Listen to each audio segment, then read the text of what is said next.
Good evening, President Rodriguez, board member, Superintendent Raymond. My name is Teresa Cummings. I'm here with Dr. Sarah Noguchi, Dr. Olivine Roberts, and Dr. Malving.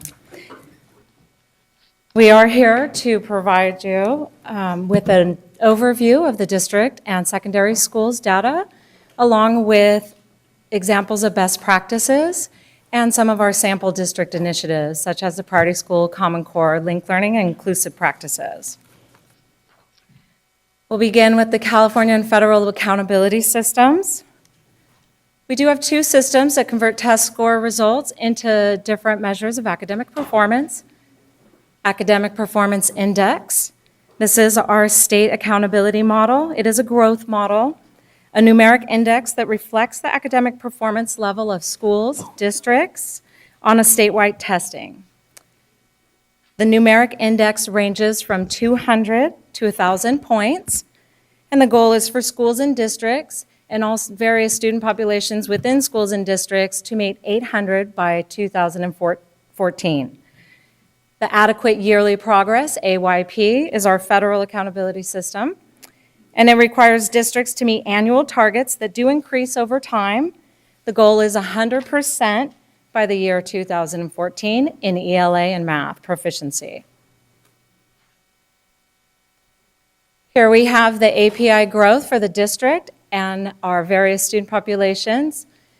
The district did grow from a base of 760 to 768, and we grew in all of our various student populations, with our largest being our English learners.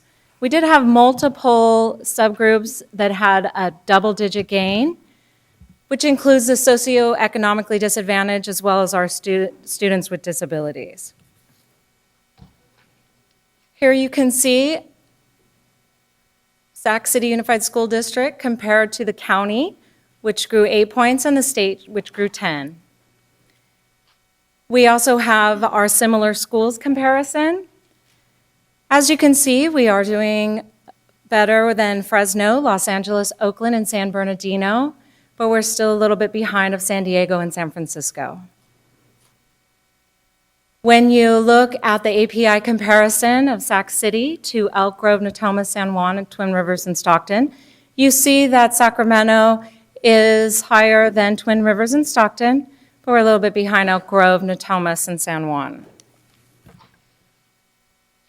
For 2012, 40% of our elementary schools in K-8s, 50% of our middle schools, 42% of our high schools, 67% of our ASAM schools met all of their growth targets for API. The ASAM schools are Capital City, Independent Study, American Legion, and Success Academy. It is included in our API. For AYP, there's 4 components to the AYP. We have our participation rate, percent proficient in ELA and math, our API growth, and graduation rate. Our district does utilize the variable growth target rate for graduation. There are other ways, alternative ways to meet AYP, with the most common being safe harbor. You'll see that later on for some of our student populations. AYP, here's our AYP participation, 95%. We did meet all of our various student populations as well as district-wide. So this is our AYP percent proficient met by the district. Obviously, red is not a color that we want to see on this. We did meet Native Hawaiian or Pacific Islander through Safe Harbor. I do want to state that with the federal accountability system, the targets rise every year. So we're currently at 78, and by 2014, the target will be 100%.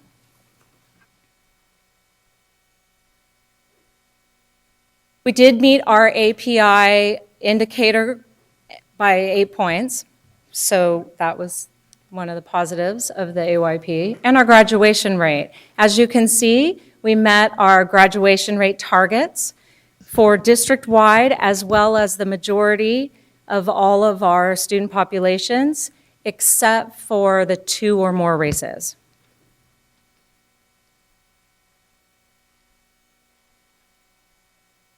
Failure to meet AYP towards statewide proficiency goals are subject to improvement and corrective action measures. In California, program improvement is the formal designation for Title I funded schools. If you fail to meet AYP for 2 consecutive years, you do move into program improvement.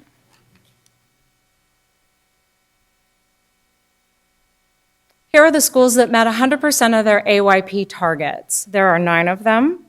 The targets range from 3 to 29 for individual schools and 50 for the district.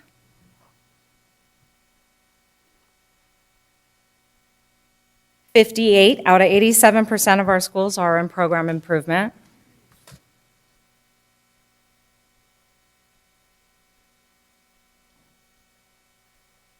We're going to provide you with an assessment update, a summary of our results.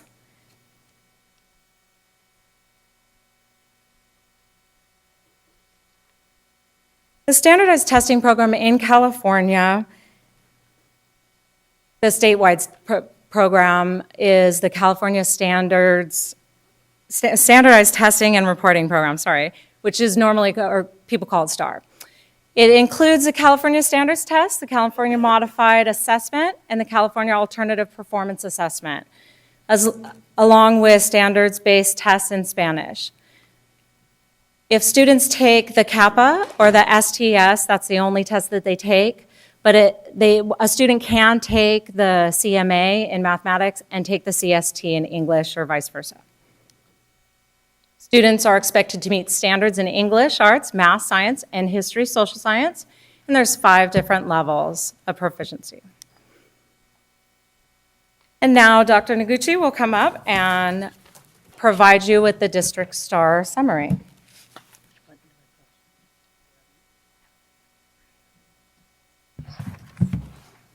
All right, good evening. In these next 20 or so slides, I'm going to give you a lot of numbers. You've seen the numbers, and you have certainly the executive summary that narrows down and drills down into the specifics with regard to the content and with regard to specific student groups and subgroups. Rather than going through all of that in depth, because I know that you had that in front of you and it would just be a whole lot of numbers, I'm going to kind of give you the aerial view, if you will. And if you have questions in the end, and I can drill down further if you'd like. We understand that academic achievement, we need to increase academic achievement. Our scores, while they have grown in many subject areas and in many student group areas, there's still a lot of work to do, but we do take the time to celebrate the growth that we have had, try to recognize what we've done to be able to have these achievements, but also look back on the areas that we didn't have as much growth and to be able to come up with strategies and strategies to be able to look at ways in which to grow for the following year. So with that, I'm going to kind of give you an aerial shot. If I can get there we go. Overall, Sac City students made gains in English language arts by 2%, science 4%, history social science 1%, and math remained flat. When we break down the English language arts into the demographic groups, all students showed gains in last year's scores. As you can see, the largest subgroup gains were made in the area of African American, 5%, Native Hawaiian, Pacific Islander, 5%, followed by socioeconomic disadvantaged, 3%. When ELA is further divided into the Asian student groups, all show a gain from last year, with the exception of the Chinese and 2 or more Asian groups. In the area of mathematics, the most notable growth was with African Americans and American Indians and 2 or more student groups. The last 3 gained 2%. Math broken into the Asian student groups, the most notable increase was Vietnamese and other Asians with a 3% gain. In the area of science, all but one demographic group increased, most notably African American and Filipino with a 12% increase. All Asian groups showed an increase in the area of science, or in the content of science. In the area of history, social science, data indicate gains in all groups except American Indian. History, social science, broken down into Asian groups, indicate a 5% increase for 2 or more and 3% for Japanese. At this time, Teresa is going to go through the high school achievement data, and Casey.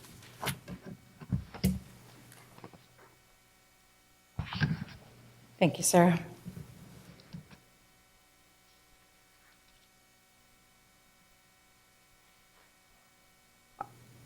Our ELA for high schools remained flat along with our math, but you do see a 7 percentage point jump for our science and a jump for our history, social science.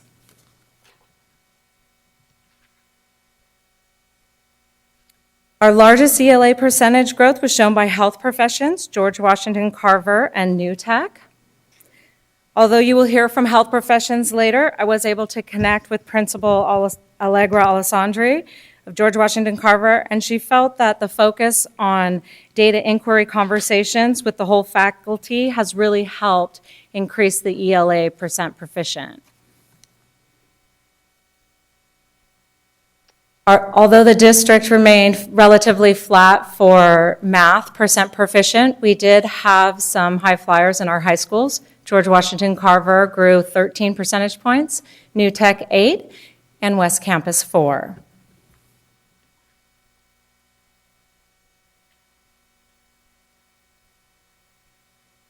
The largest growth for our science was seen at health professions, along with George Washington Carver, 11 percentage points, and West Campus and American Legion with 10 percentage points. I was able to speak with Principal Greg Thomas from West Campus, and he believes that math scores are a reflection of the after-school tutoring, as well as the support from the district and West Ed that focus on solving problems, not just calculations, so really engaging in the critical thinking and the problem solving, along with really learning the math vocabulary, which I know those math teachers up here really appreciate, and modeling and continuing check for understanding. History and social science, West Campus saw a jump of 10 percentage points, health professions saw a jump of 11 percentage points, and George Washington Carver saw a jump of 6 percentage points. I do want to point out with West Campus that a strong focus on EL support, and Mr. Thomas really believes that they actually grew 70 points in their API for their EL student population, and he really feels as though the support that was provided to them allowed the students to be tested on their content knowledge and not their knowledge of the English language.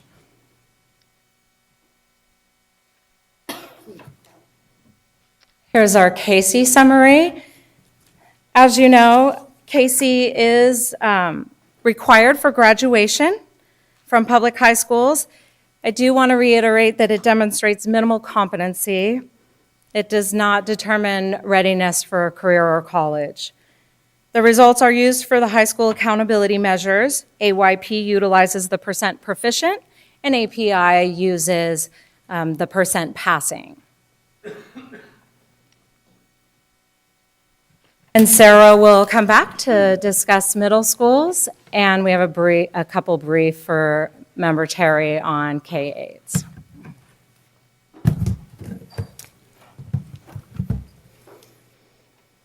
In the middle school segment, we showed increases in all subject areas. It's interesting to note that within the middle schools, and again, we're going to break out the K-8s in just a minute. For the middle schools, half of the middle schools are part of the High Priority School Initiative that we'll speak to a little bit later. In English Language Arts, the schools showed the highest gains included Fern Bacon at 16%, Rosa Parks at 12%, and Kit Carson at 8%. In the area of mathematics, the schools showing the highest gains included Fern Bacon again at 12%, Kit Carson 11%, and Wilsey Wood at 9%. In the area of science, the schools showing the highest gains included Albert Einstein at 10%, Fern Bacon 8%, Rosa Parks and San Brannan both at 6%. And in the area of history, social science, the school showing the highest gains was Albert Einstein at 14%, Rosa Parks and San Brannan at 4%. In the next couple slides, I believe there's 2 or 3 slides, there was an effort to try to be able to look at the achievement of 7th and 8th graders in a K-8 program compared to the 7th, 8th grade traditional. So I refer to it as 7-8 traditional, meaning just our middle schools, and then the K-8. This next slide there's a lot going on in it, so I'll try to break it out as best as I can. This slide represents a comparison between the traditional 7-8 program and the middle school K-8 structure. It's a mixed bag. There's not one thing that comes out shining clear as far as one program or one level showing the highest gains. It goes back and forth with both subject areas. In the area of ELA, middle school students in a K-8 showed an 8% increase, while the traditional middle showed a 5% increase. In the area of mathematics, the middle school students in a K-8 showed a 1%, while the traditional was a 2%, so relatively flat. In the area of science, middle school students in a K-8 showed a 6%, while traditional showed a 3%. And last, history social science, middle school students in a K-8 showed a 1% increase, while the traditional student showed a 2% increase, which again, relatively flat. This next slide focuses on mathematics specific to subjects. So in the area of mathematics, the mathematics data indicate that traditional middle school students are outperforming the K-8 middle school students in all areas except 8th grade general math. Grade 7 algebra indicate a 15% gap with traditional middle schools having higher results, and grade 8 algebra has the same trend with a smaller gap. Best practices, the best part. Next, we have 3 schools that will outline what they believe attributed to their success. We will start with Mark Shaw from Health Professions. Ann Curtis, the principal, is out with her team, once again, learning more about linked learning, so she is out of town. So we appreciate Mark Shaw giving us the opportunity to present. Next, we will have the Johnson's leadership team, led by Mr. Cedros for Hiram Johnson. And then last, Ms. Purcell will provide some information with her firm Bacon. You're on. Oh, I've used those before. Well, there you go. It's high tech. Thank you very much. Okay. Here we go. Good evening, President Rodriguez, board members, and Superintendent Raven. My name is Michael Shaw, and I'm the 10th and 12th grade English teacher at Health Professions High School.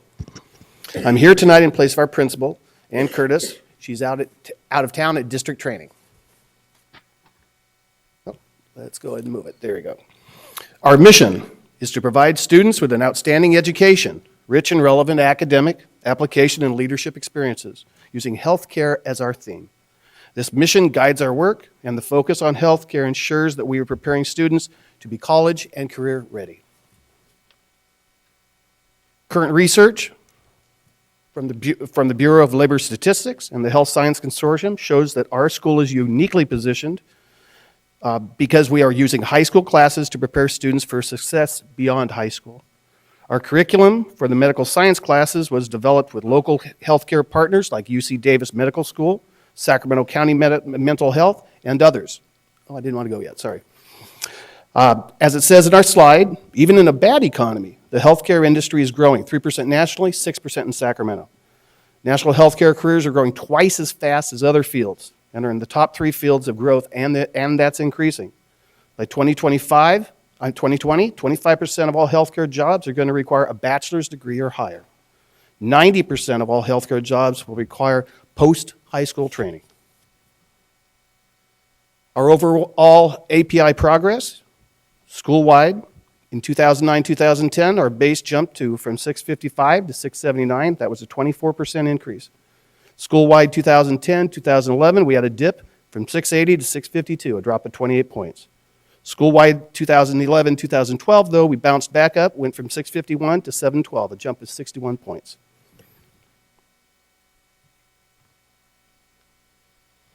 We'll break into subgroups now. ELA, 2012 AYP Proficient or Advanced, school-wide was 46.6, Hispanic Latino was 39.6, and our socioeconomically disadvantaged at 45.5. We have traditionally met our AYP targets through the alternate methods like Safe Harbor. English Language Arts, despite being one of the areas that our students are more successful in, is the reason that we did not meet our targets for 2 years. We'll look at math. 2012, our AYP percentage of Proficient or Advanced, school-wide was 48.5. Hispanic Latino came in at 49.1. Our socioeconomically disadvantaged at 51.1. Math, specifically Algebra 1, poses the biggest challenge for our students based on our API scores. But for the purposes of AYP, we have met our math goals through Safe Harbor. We asked ourselves why the growth last year. First, we had to determine, and we had to start at the source with the students. We surveyed them to determine what motivated them and why they chose to come to Health Professions High School. They overwhelmingly stated that they came to HPHS for the relevant theme that would prepare them for a field that they wanted to enter. Relevance is critical to our success, and our students did not feel that testing was relevant to their lives. Also, we had a group of strong test takers that were no longer being tested. They'd moved on to seniors and also graduated. We examined our best practices. After looking at the data, and once again surveying the students and staff, we worked to make the CST data and the integrated instruction, which we like, and which our kids like, that's bringing healthcare themes into our core classes, more transparent and easily understandable to the students. Academic vocabulary development was a big focus as we were preparing students through practice and instruction on how to actually take these tests. Special focus was placed on moving students up levels, not on getting all students to proficient, so all stakeholders had attainable goals and progress became the focus. The list above shows some of the best practices that we either continued or implemented. Once again, we focused on building academic vocabulary. Test prep was focused on classes with overt emphasis on test-taking strategy and skills. Curriculum mapping, which we do because of our integrated curriculum, was established between our departments. And we linked the CST progress to grades in the corresponding classes. I focused it. We then had to look at the culture of our school. After looking at the data and surveying students and staff, we determined that culture was one of the biggest contributors to the motivation level of our students. It became apparent that students did not see relevance in the CST data, and in classes they perceived to have no connection to the medical field. The school worked in conjunction with our school site council to make progress and success visible to the students through our No Zero Challenge, trying to increase positive awareness of student achievement. Students were recognized through the All-Star JAG program, a program for positive contributions, and an honor roll breakfast held to celebrate the students and their families for their achievement, publicly recognizing their successes. The principal presented the CST data trends for the last 3 years to all students and explained the importance of the CST scores. Additionally, the administration and our guidance counselor went to all 9th and 10th grade students to those classes to review academic data with each student individually, intentionally leaking grades, transcripts, and CST scores so that the children understood what their buy-in should be in that process. We also are part of linked learning. It's a core to our instructional program. Provide support for teachers and professional development to focus on integrating the healthcare themes in cross-disciplinary projects in core classes. It makes learning relevant and increases the critical thinking to our students. These units make learning relevant. It keeps the students engaged and on task, as evidenced by our low referral rate and high attendance rate during our integrated unit time of the year when our students present. Once again, relevance. We have strong community advisory board with 18 to 20 committed parents and members of the community who help us offer programs on and off campus.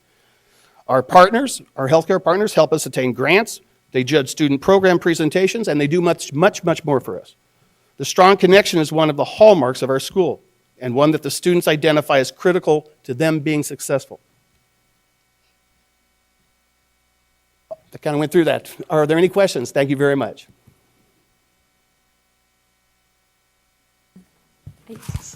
I believe we'll take questions at the end of the complete presentation. Oh, okay. Yeah, but I would guess that we have questions on this one. Certainly. Thank you. This is the first time I've ever stood up here, so. You did a very good job. Thank you very much.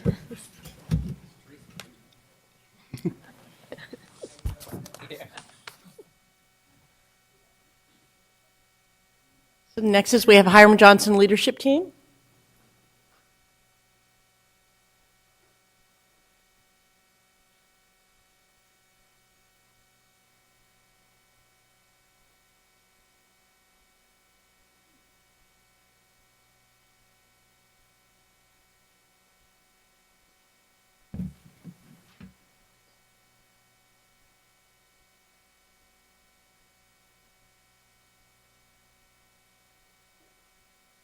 Good evening, Board Superintendent Raymond. My name is Felicia Cedros, and I am principal at Hiram Johnson High School. Before we start our presentation, I would like to introduce the members of my administrative team as well as the Hiram Johnson instructional team. Mr. Calpon, Assistant Principal. Ms. Leona Yabata, Assistant Principal. Dr. Al Rogers, Assistant Principal. Ms. Lynn Rubalcava represents the English Department. Ms. Leticia Moran represents the Math Department. Mr. John Fleming represents the Social Science Department. Mr. Vlasy Gubachek represents the Science Department. And then Ms. Daisy Pyatt represents our Spanish Department, represents out-wide our Electives Department.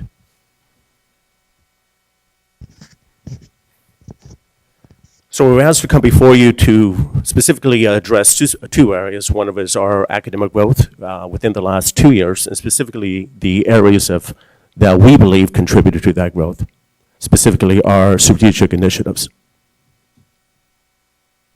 If you look at the table before you from 2010-2011, we've made a 2-year span, 93 points on our API growth.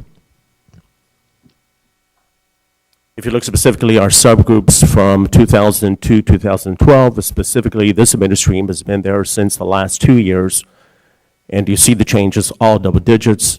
School-wide, we've made a subgroup of 92 points, our African American population 114 points, our Asian 48 points, our Hispanic 115 points, English learners going down the bottom 100 points, and students with disabilities 114 points.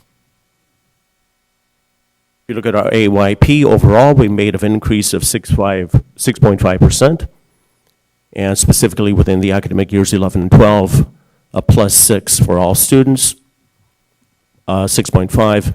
African American population 9.2, our Asian population 3 points, Hispanic 8.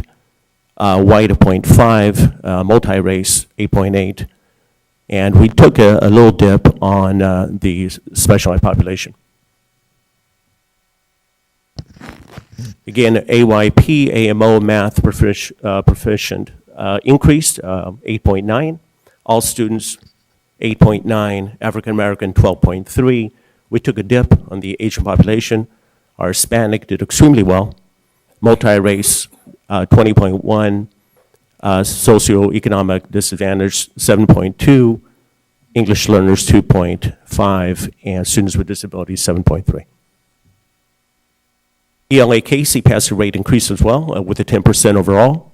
All students at 10, African American 22%.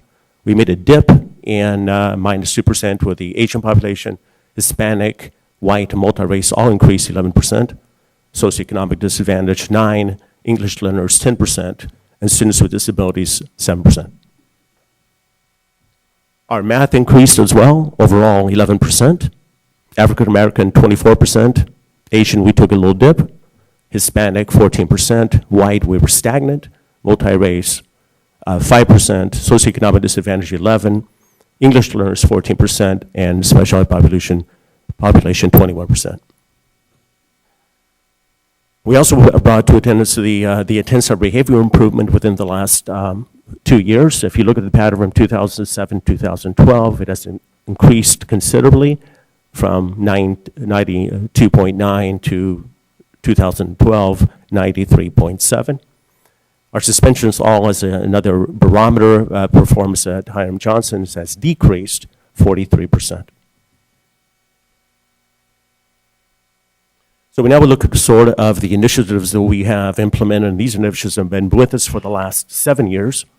Obviously, this is our 3rd year at Johnson, but this mainstream, these have been our initiatives for the last 7 years. First of all, it's relevant and rigorous standards-based curriculum and instruction. And what this looks like, an example of our common scope and sequence across the board for the core and elective courses, common assessments, common syllabus and syllabi, and a structured delivery pattern that's reflected across all campus. Another one is relevant and rigorous standards-based curriculum instruction. And the last one there is that teacher collaboration piece that we have represented as our team up here.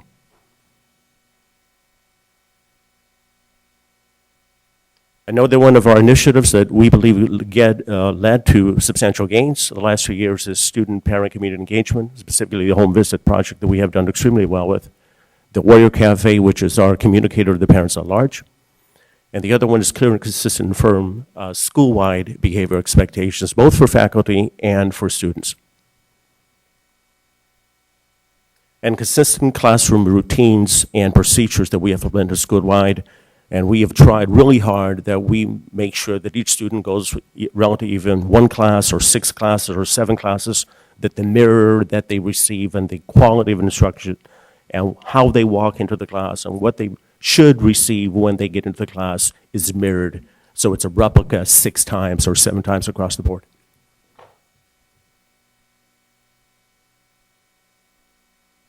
Another one of our initiatives is this progress monitoring and decision-making process.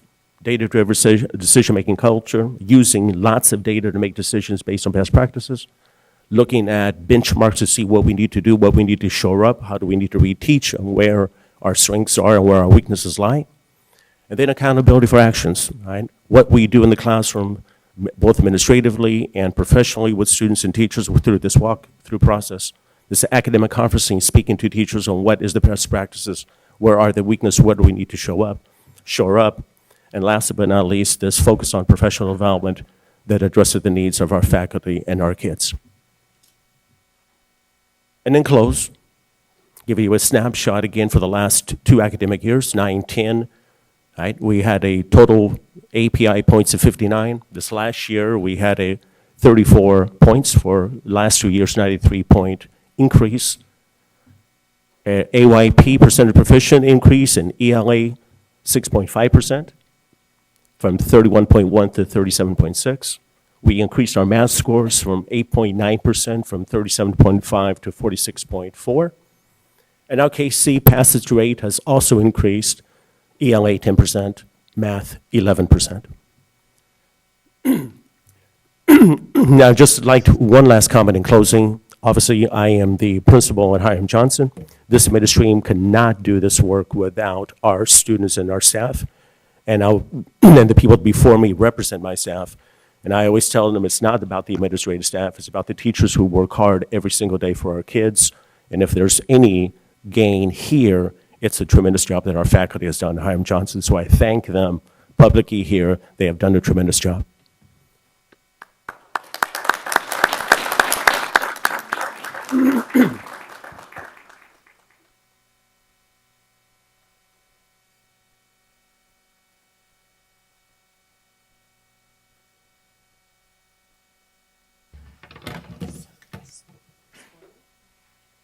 Okay.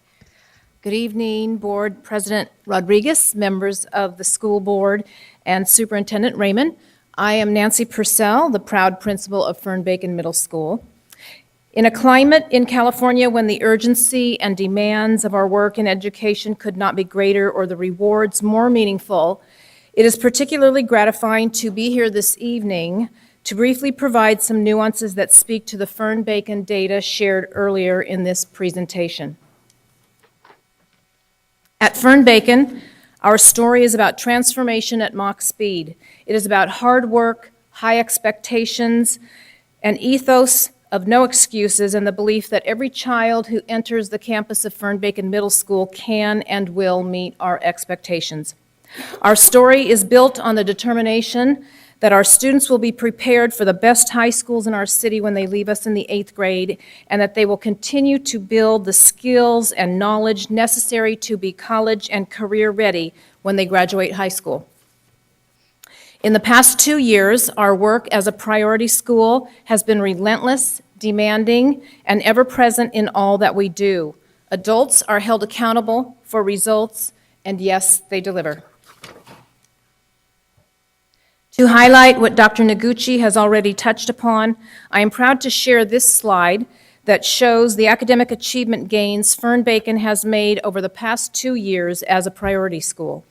Having attained the highest proficiency increase of all district middle and K-8 schools in language arts and math for 2012, it is evident that teachers at Fern-Bacon are working hard to execute well-planned, rigorous instruction, and as a result, students are learning. The formula for change is not a singular element, but multidimensional in nature. Evidence of improvement you do not see in the previous slide are the qualitative and quantitative data collected in the area of culture, climate, attendance, and parent engagement. While these program components are not typically recognized or measured by state and federal accountability systems to validate school quality, they are critical to any successful school. In our 2 years as a priority school, Fern-Bacon has consistently seen significant decreases in student behavior infractions and suspensions each month over 2 years. Similarly, we have consistently increased daily attendance each year and increased enrollment by 130 students to our current count of 732 students this year. In that same time, we have seen a tremendous increase in parent engagement, due in part to teachers embracing the parent-teacher home visit project and by providing opportunities for parents to access resources and learning opportunities. For the second year, we are offering the Latino Literacy Project that supports literacy development at home. With the support from the Family and Community Engagement Office, our parents have access to the Parents as Partners Academy, which builds parent capacity and skills for supporting students in school. And for those non-educators in the room, it may be difficult to understand the importance of a well-tuned and high-functioning PE department and how that impacts your school culture, climate, and student achievement. For those of us who do know, it is essential. At Fern-Bacon Middle School, all teachers, including our PE team, have embraced professional development opportunities and implemented standards-based instruction, nonfiction writing, and practices that result in high levels of student engagement and participation every day. By developing a highly structured PE program that promotes positive student interactions, disciplined skill development, and progressive accomplishments both individually and as a member of a team, students are able to apply these essential skills not only on the playing field, but in all classrooms and on campus. Additionally, bringing resources and opportunities to students that support a college focus provides access and information that students and families might not otherwise have. Our amazing counselor has worked with partners at Sac State to provide regular visits to the college focused on college awareness for 7th and 8th grade students. Additionally, next month, 8th graders will begin their mentoring with the UC Davis Early College Outreach Program. And finally, this year, we are fortunate to have the added support and partnership with City Year, who have been a tremendous addition to promote attendance, positive behaviors, and student achievement at Fern-Bacon Middle School. What is most critical to our transformation and progress, however, is the who, the how, and the what of our work. At Fern-Bacon, our greatest resource is our staff, and in particular, our classroom teachers who do the work of heroes every day.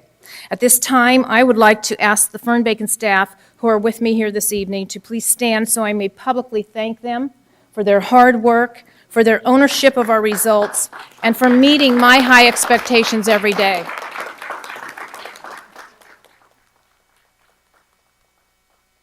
Admin team, that includes you guys.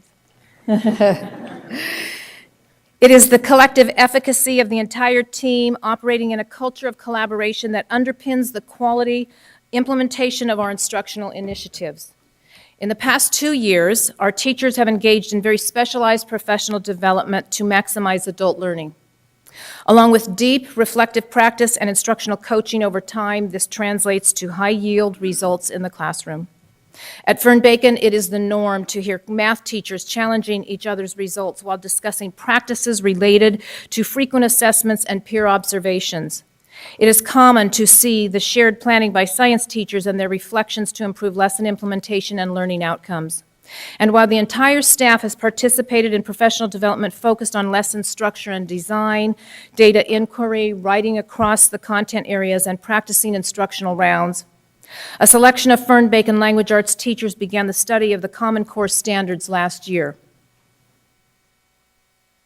In the spirit of shared learning, these teachers led the way with their grade-level teams in planning rigorous units of study focused on essential understandings and tasks that required major instructional shifts in planning and lesson execution.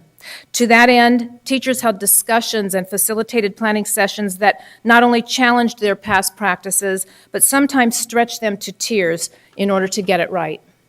On campus, you will hear electives, science, PE, and math teachers reinforcing the language of the Common Core standards, and students insisting on the use of Tier 2 and Tier 3 vocabulary in their written and oral responses. Just last week, an 8th grader brought to my attention that I, in fact, was using some very low-level Tier 1 vocabulary that left a lot to be desired, much to my chagrin. And while we made substantial gains in proficiency in language arts, math, and science last year, we know we have a lot of work ahead to prepare all students to be on course as college and career-ready students when they graduate high school. In staying true to our vision and the district's strategic plan, we have moved into year 3, riding the wave of our success, yet very humbled by the work that remains to be done. At our staff retreat in August, the Fern-Bacon team met for 3 days of intense conversation and study of how we would continue the transformation going into year 3. Teachers determined that our collective efficacy as a team and their ownership of the work to be done would yield the results we aim for. They revisited our major instructional initiatives that are guiding our work. They studied the progressive complexity of the Common Core standards and analyzed the instructional shifts necessary for effective implementation. They studied new strategies to support structured interactions among students to promote high levels of engagement. And finally, they developed a profile of what a college and career-ready student would be able to do, write, reason, and argue if truly prepared at the end of high school. And on behalf of our students, and as a symbolic gesture of their commitment to the continuing transformation at Fern-Bacon Middle School, the faculty signed this pledge that hangs in classrooms and prominently in our front office to remind us daily of our work and our responsibility to be done. At this time, I would just like to include by once again thanking my dream team, including the Fern-Bacon support staff, my heroic teachers, and the best admin team in the district for their relentless pursuit of equity and excellence for our kids. And of course, my sincere thanks to Superintendent Raymond and the Board of Education for your great vision and support in this very important initiative. Thank you.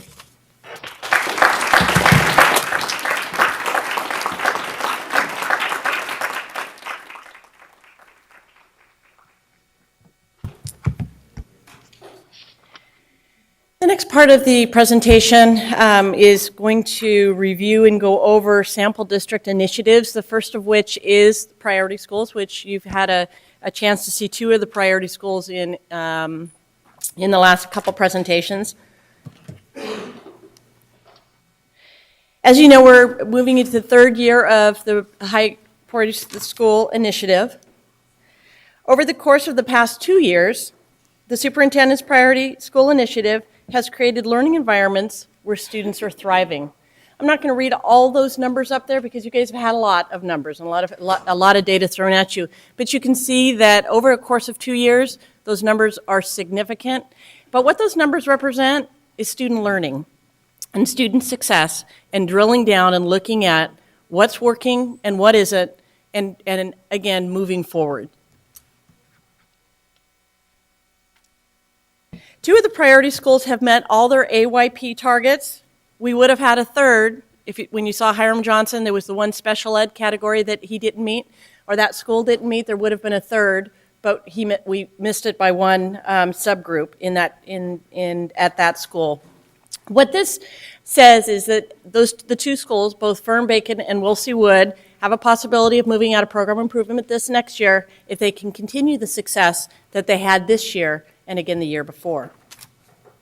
And we are confident that's going to happen.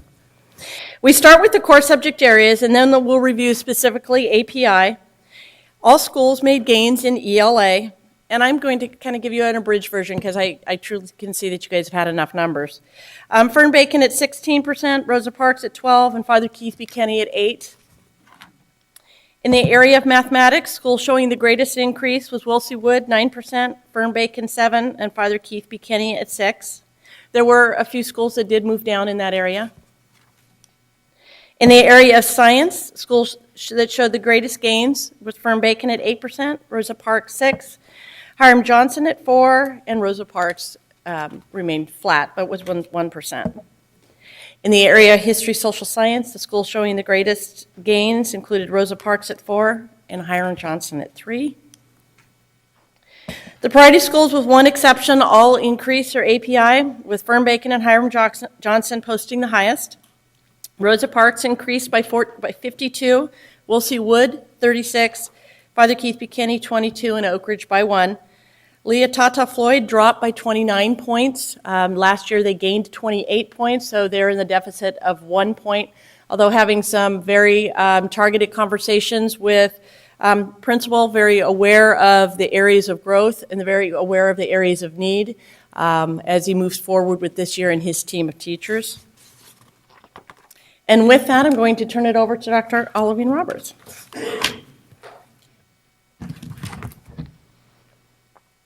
Madam President, board members, and Superintendent Raymond, at this time, it is my privilege to highlight 3 additional district initiatives that have proven to positively impact student learning. The first is our focus on deepening the ELA Common Core work. During the first phase of learning the Common Core standards, particularly in the area of ELA, it became very apparent that for the Common Core standards to have maximum impact, we must cultivate communities of practice wherein teachers engage in collective inquiry and dialogue with colleagues, and where students wholeheartedly engage in rigorous learning experiences. To that end, along with the work team that began its journey in Phase 1, January of 2011, we had 19 schools to serve as early implementation sites in the 2011-12 school year. Using the knowledge gleaned, the work team focused on creating Common Core interim assessments, while the 19 schools focused on building their understanding of the standards by creating units of study with embedded classroom formative assessments. Both groups, using their classrooms as lab sites, examine the work of their students and engage in reflective practice. The data gathered were used to refine the assessments as well as the unit of studies and informed next steps. As a result of this generative and organic process, our current theory of action materialized, consisting of the following elements: collaborative inquiry, wherein teachers engage collectively in professional learning, identify common challenges, and test instructional approaches. I'm sorry, I think I'm coming down with a cold, so forgive me. Thank you.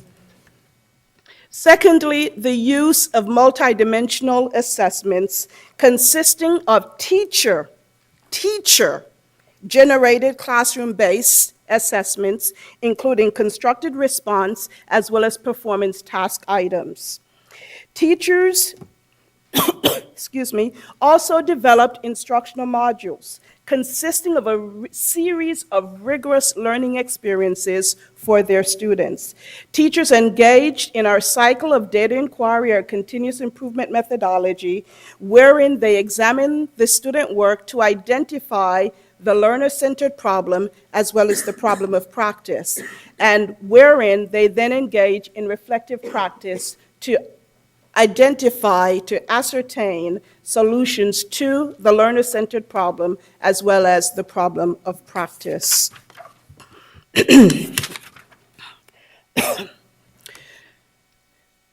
How was this work assessed over the year?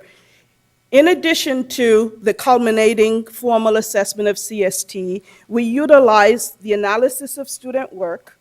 We utilized the results of the implementation of the instructional plans, as well as hearing directly from our teachers as they engage in reflective practice.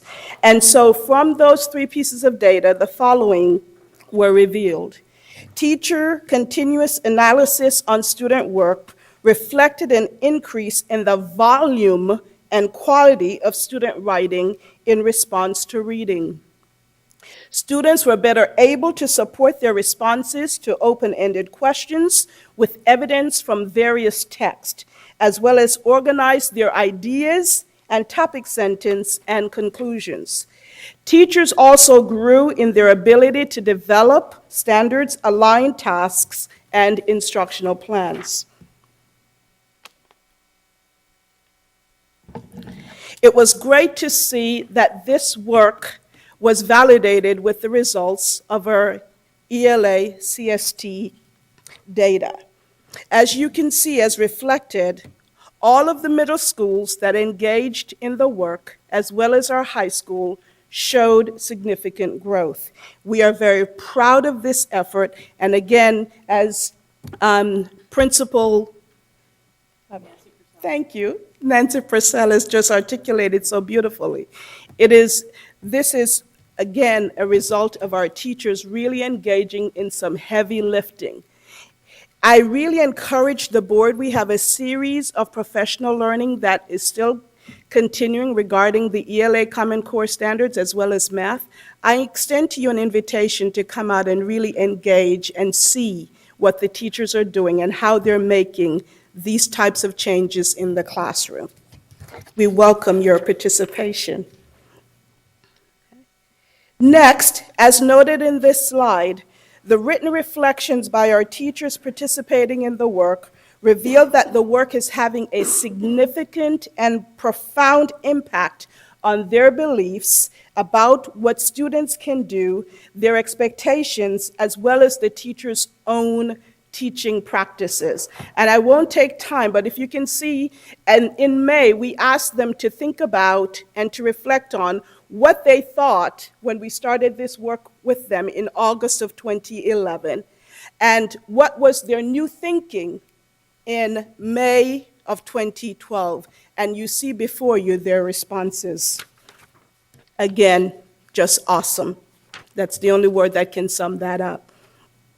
The next initiative is linked learning, which is our key lever for high school reform. The linked learning approach is designed to provide outcomes that are aligned with the goals of Pillar 1, college career-ready students. Through a system of pathways organized around broad-based industry theme, this approach provides students with the opportunity to engage in UC A to G college preparatory academic sequence, as well as demanding technical sequences. Also, it provides the students an opportunity to access work-based learning experiences such as campus technical activities, industry tours, job shadows, and internship provided by local industry professionals. And lastly, our students receive a system of wraparound academic and social support services largely provided by our counselors as well as our extended day partners through a collaborative effort with the FACE division. Excuse me. During the 2010-11-12 school year, 17 pathways were implemented across the district in our comprehensive high schools, all small schools, as well as our continuation high school. Of the 17, 2 health professions and new tech completed the linked learning certification review process and are now certified Connect Ed linked learning pathways.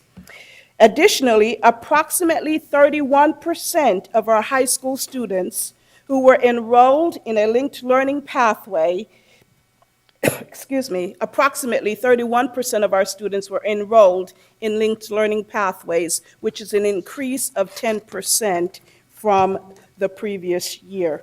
To measure the impact of this initiative, we use 2 key measures. One is high school graduation. During the 2010-11 academic year, over 90% of the students enrolled in linked learning went on to, graduated successfully.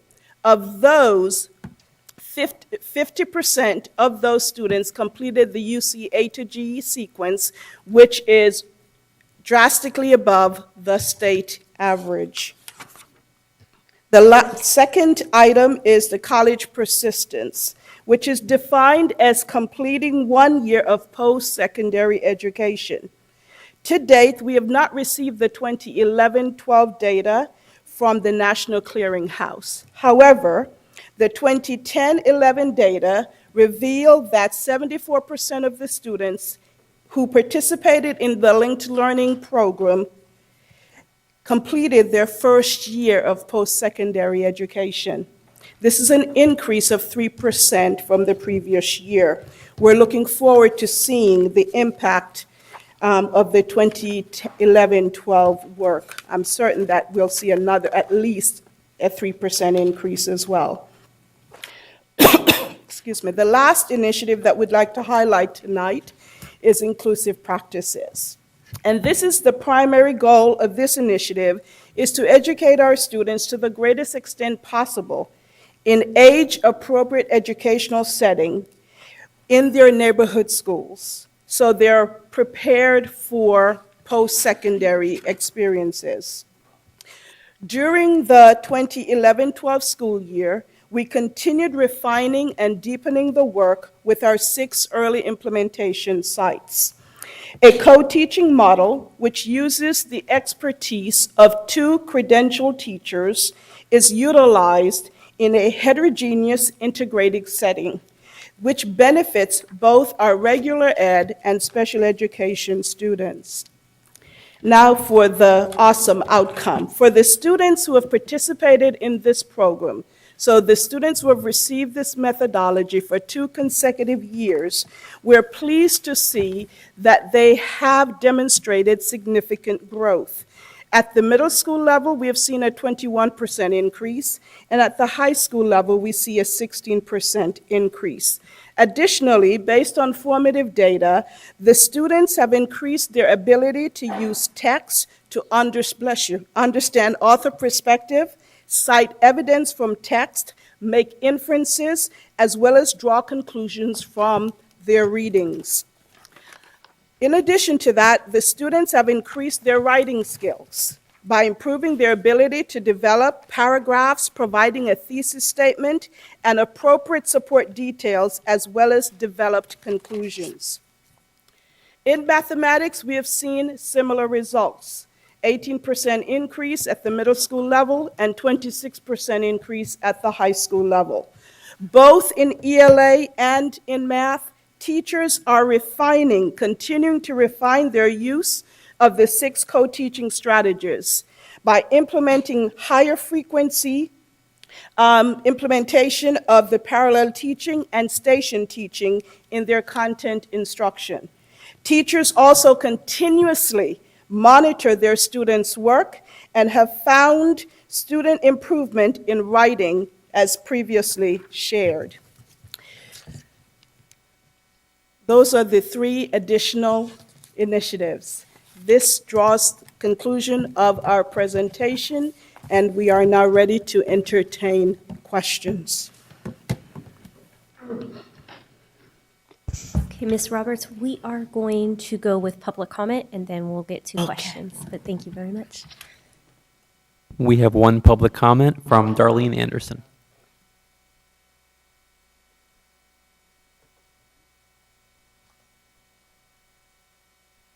Good evening. Lots of data, but if you really pay attention to the data, and you look at capital city, you look at the number of children that are proficient there, let's just look at one area, math.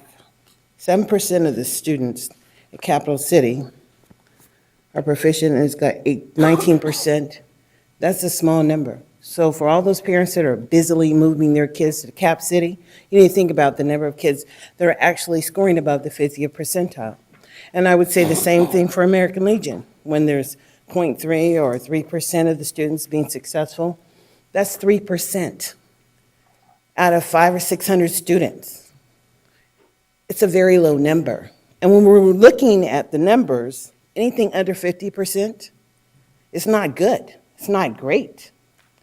And for the last 10 years I've been coming, looking at the data, it doesn't look like we've climbed a whole lot. And one thing I have to say is that when you don't produce productive citizens, children that graduate and move on to society, then guess what? Their children are dysfunctional too, and you still have to educate them. And they're worse off because their parents didn't get an education. The only thing that life would guarantee you being born a citizen in America is a FAPE, the free and appropriate public education. And if you can't count on that to get a job after you graduate from school, after spending 12 years in the public school system, then you don't have a lot.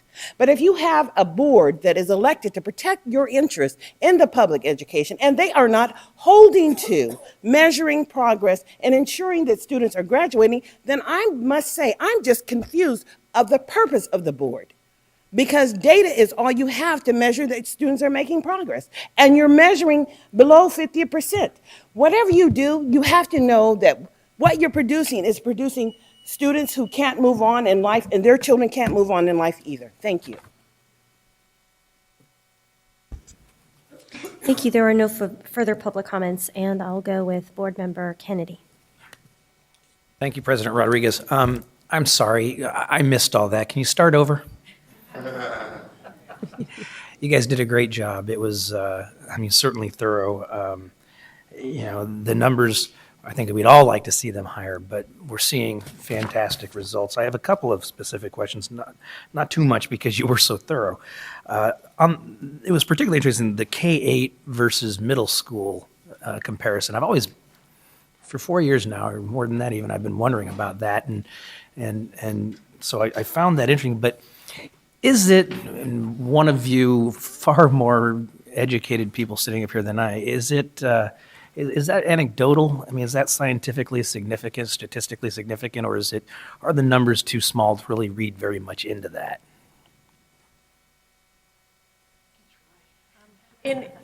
With regard to which subject area, can you narrow down for you? Is it just overall? Just overall. Yeah, are there too many variables to really read anything into the findings? And is it too small of a sampling to really be statistically significant? You know, what I can say, and maybe all of you can speak to the statistical, actually, Dr. Vang can speak to the statistical significance of the numbers because she knows the ends in each of those. It's a very, very different groups of students. And different parents making different choices for different structures. So to say, one school, I know there was this one statement that I said that, I was a little uncomfortable in saying, but the data showed.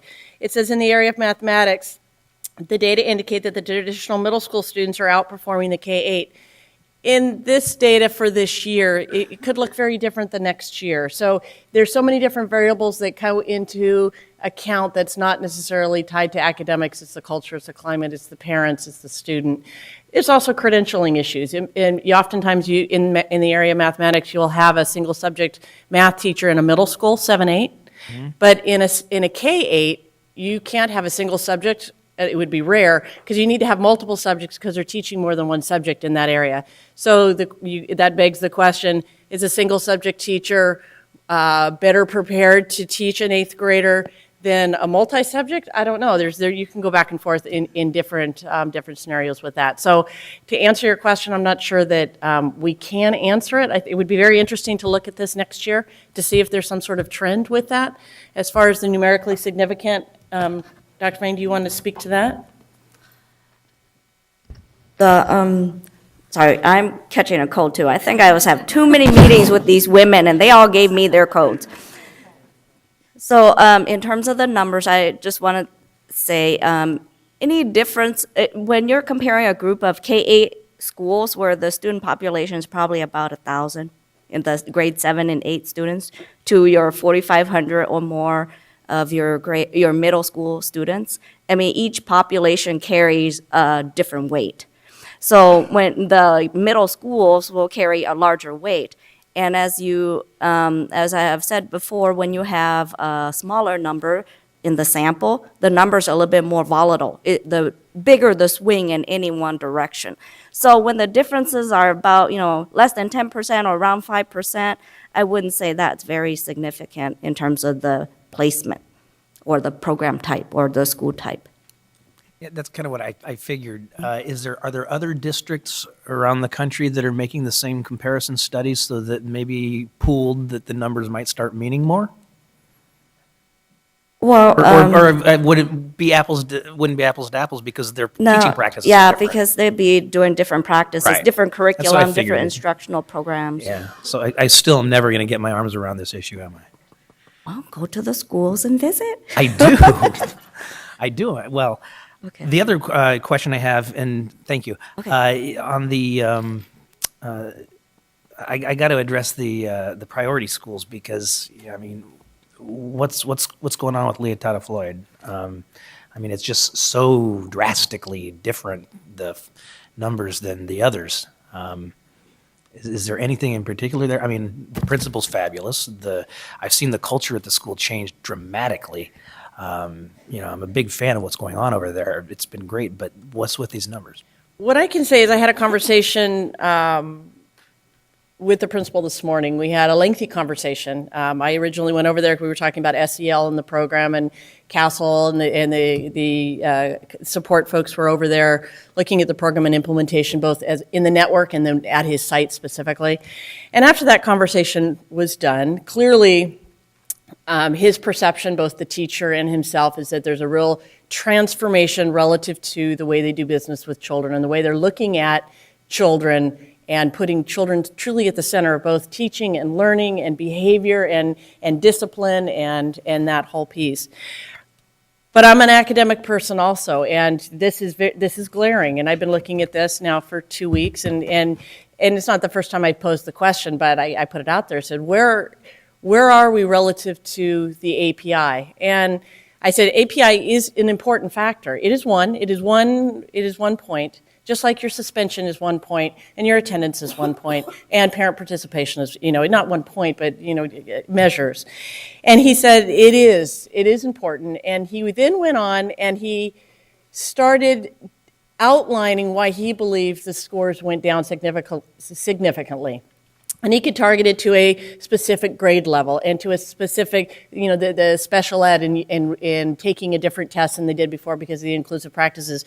So he and his team has narrowed down what he believes led to the decrease, and as a result, they're righting the ship, if you will, as they move forward, only in a better place because they really are doing a lot with SEL and social emotional learning and that whole initiative. So, there are years, and we've seen that with other schools, there are years that you do go down. Let's take health professions. Last year, they went down significantly. I did a lot of work with Ann Curtis relative to what do we do when we go down. I was like 28 or 29. It was something significant. A lot of work was done last year, and as a result, they went up 61 points.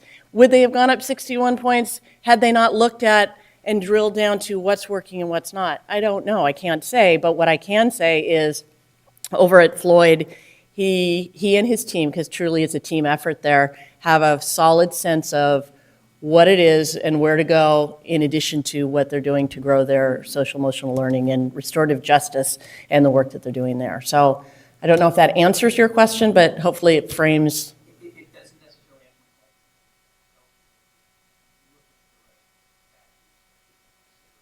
my question. Okay. All right.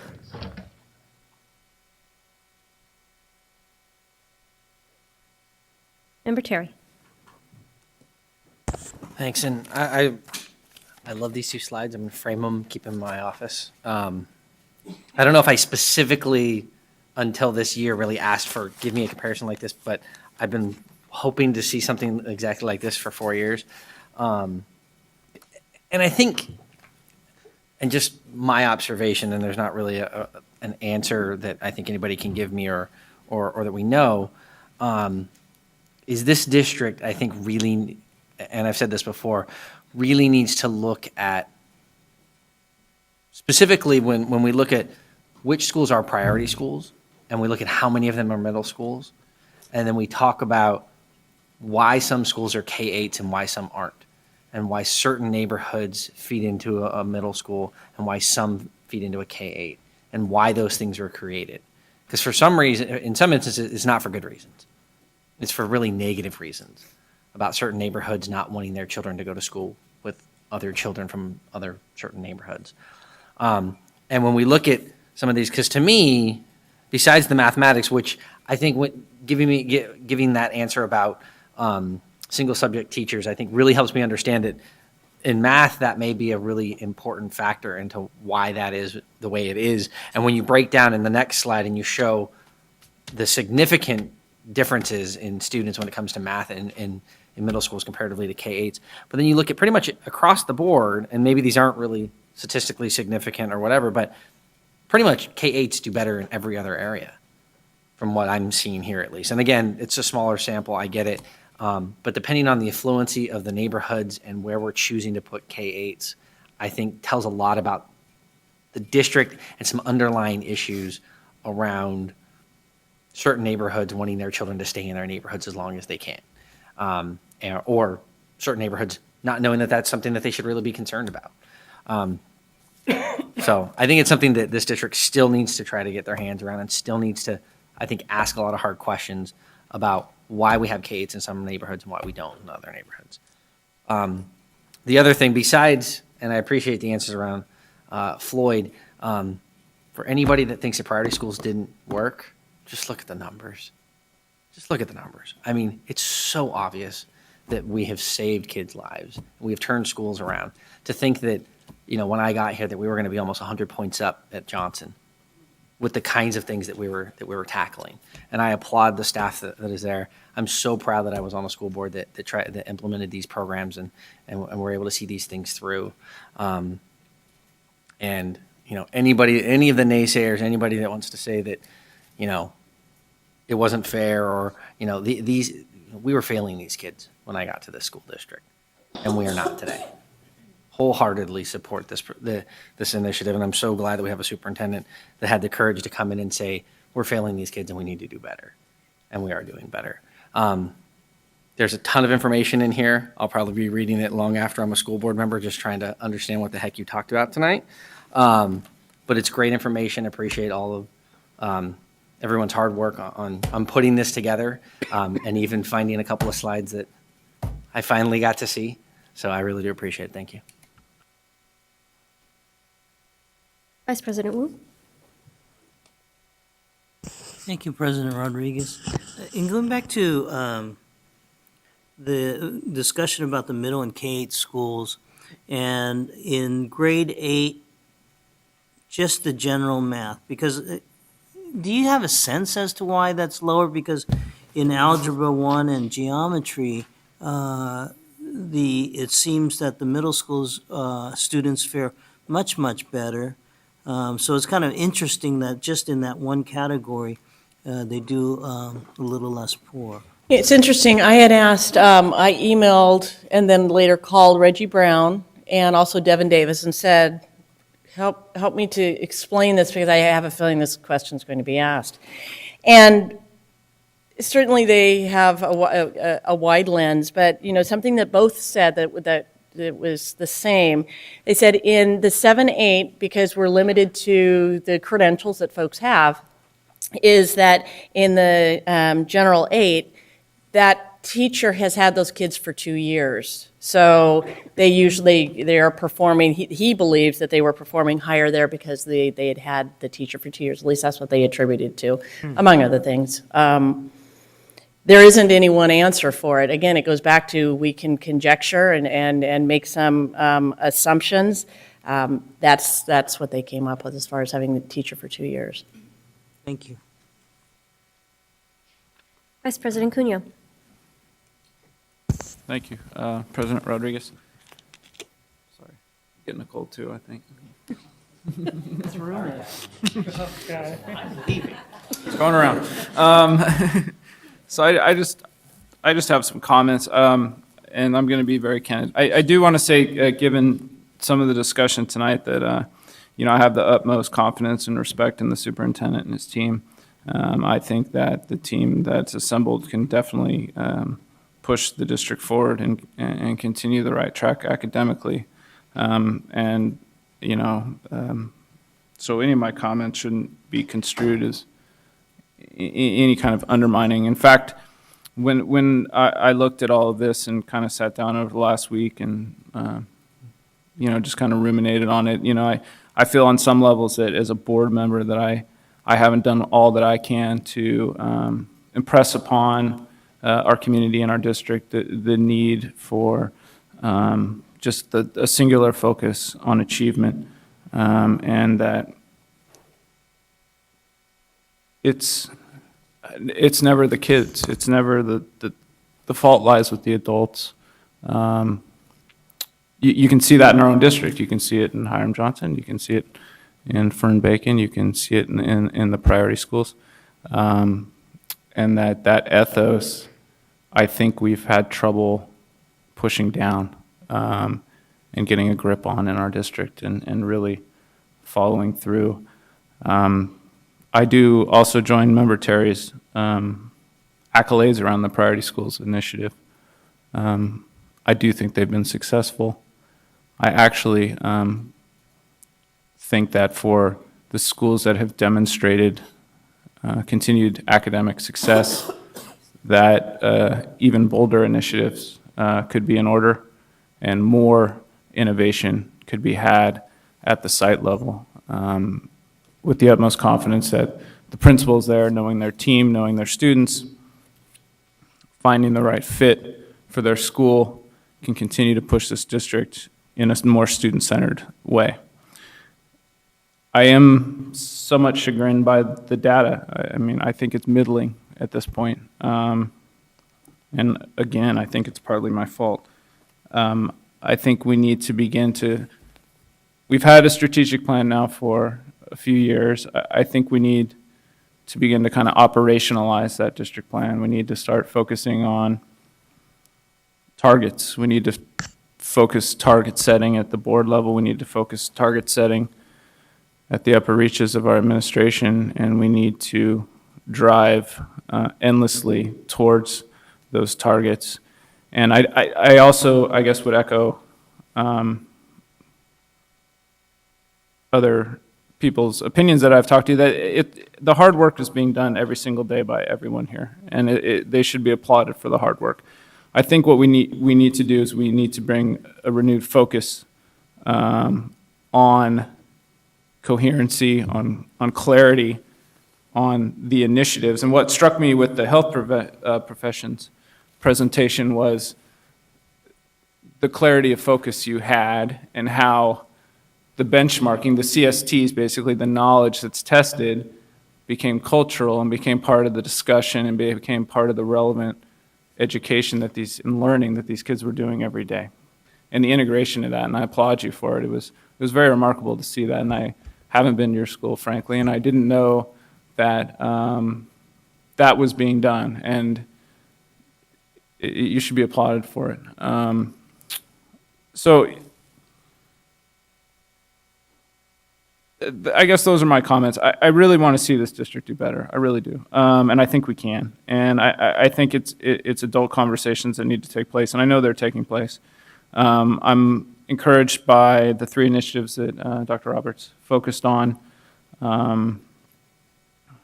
particularly the Common Core and the way. I think, though, also there was a discussion in the notes about, again, getting back to these operationalizing expectations piece, higher standards, graduation standards. We had a discussion about that. These are important things, not just in practice, but they're an important thing culturally for our district to start to move towards, because it forces adults to think differently about what their children can do and how their children can learn. So again, wholly supportive of the administration, wholly supportive of the work that's being done here. Think we can do better, obviously. Want to do better for all the kids who come through our district. And I look forward to further discussions about how we can raise expectations throughout the entire district, push down a culture of student-centered learning, and ensure that every kid, step back even, and set targets, and hold ourselves accountable for targets, and hold ourselves accountable up here for targets. We should have to answer if the targets that are being set are not being met. We should have that reflection and ask those questions and move forward as a team. So, thank you. Are there any other board member comments?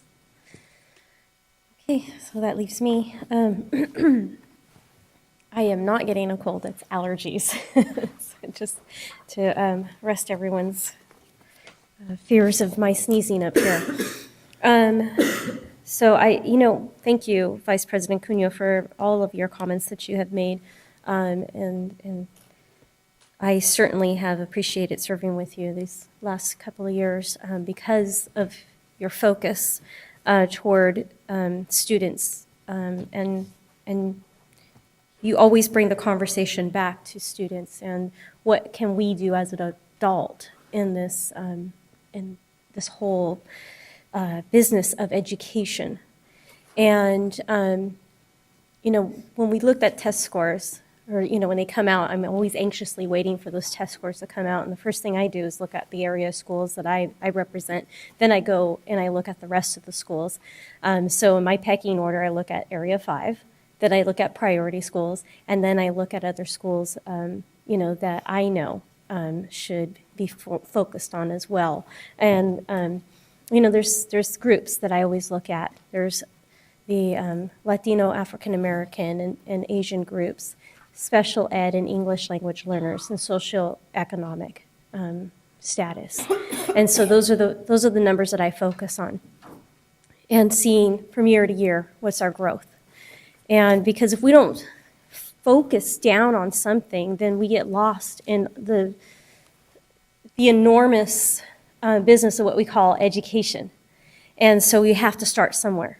And so that's where I start. That's, inside the board member's mind, just to let you know where I'm at. And so, but I also look at another thing that is not measured. And when I go visit schools, especially when they have their events, I look around to see how many parents are there. What is parent participation like? Because quite frankly, it's not about just the teacher in the classroom. It is a 50-50. It's the parent and it's the teacher that need to co-teach, because the first educator is the parent in the house, and that's where the good habits are established. And I firmly believe that. And so, I want to talk about Fern Bacon.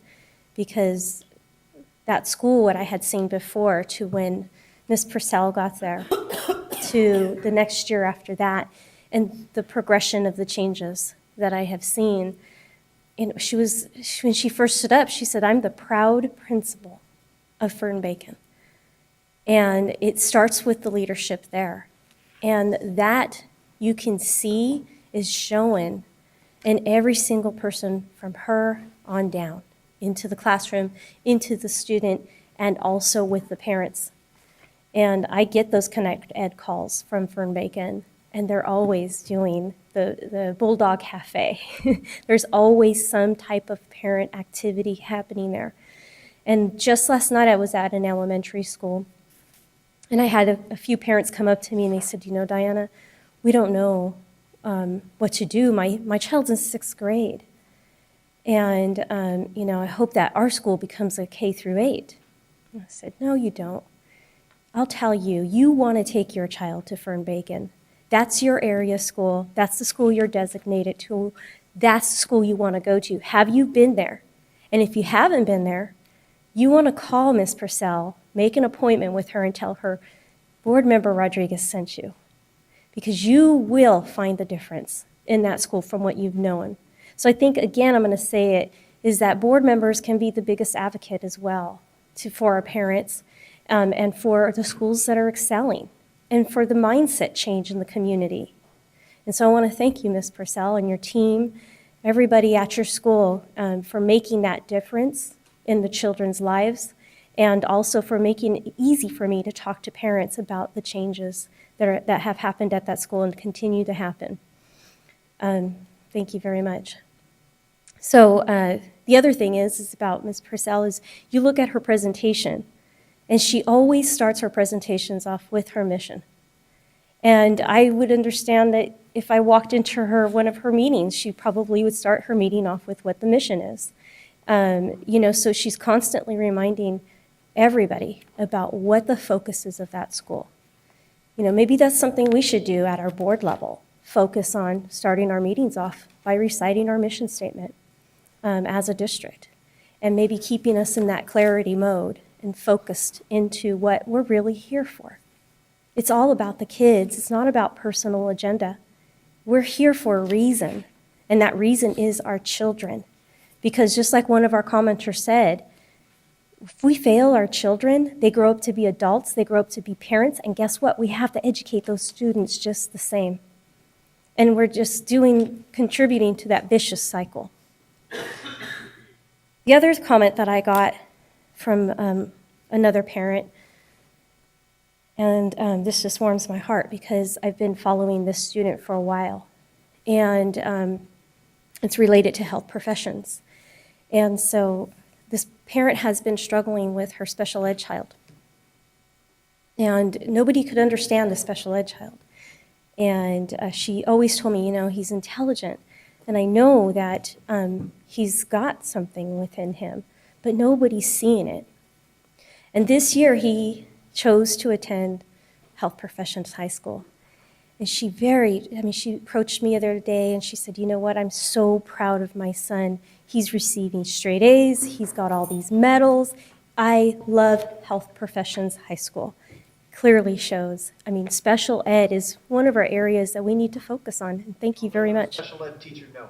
Thank you. Thank you very much for letting them know, your staff at Health Professions. Those are the kinds of comments that we should be bringing forward and highlighting at our district and board level as well. What are the comments that we have, feedback that we have from our parents? Because those are our end users. And Common Core standards. I applaud you, Ms. Roberts, for your work. That's a lot of heavy lifting.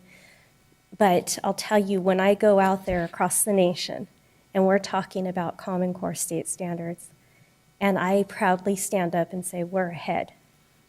And it's because we have an awesome team member.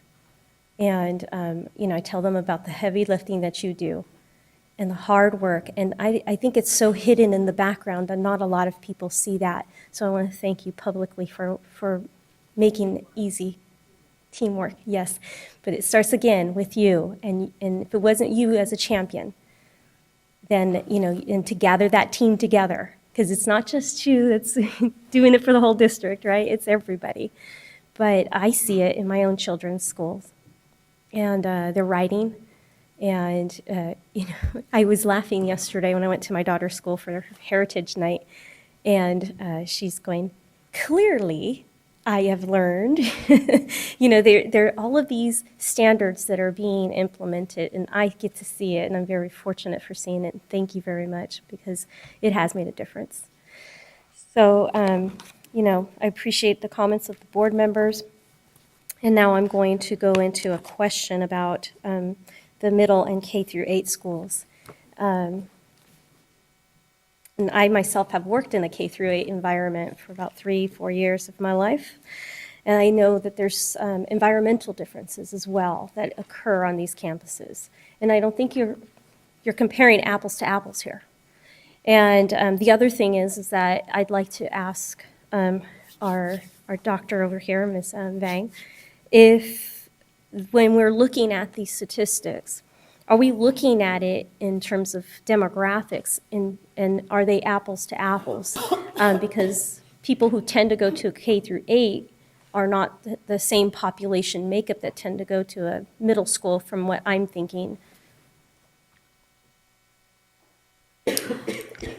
I'm sorry, I'm losing my voice, but the longer in the handout attached to the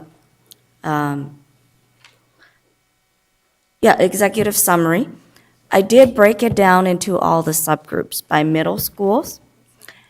And then I indicated that, the same ones, your school-wide African American, by all the schools, and the bottom line is the district of middle schools.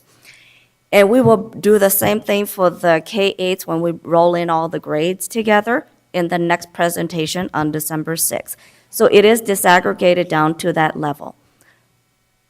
Does that help if you look at that level? So you could kind of see what the differences in the subgroups as well. In the subgroups, or yes. the demographic groups. And now you've heard what I was looking at, so thank you. Thank you. That was my question. So I don't see any other lights up here. We have no more public comment. I want to thank you all for your presentation. Nice job, Ms. Cummings, for your first time up. So thank you. Item 10.2, coherent governance operational expectations.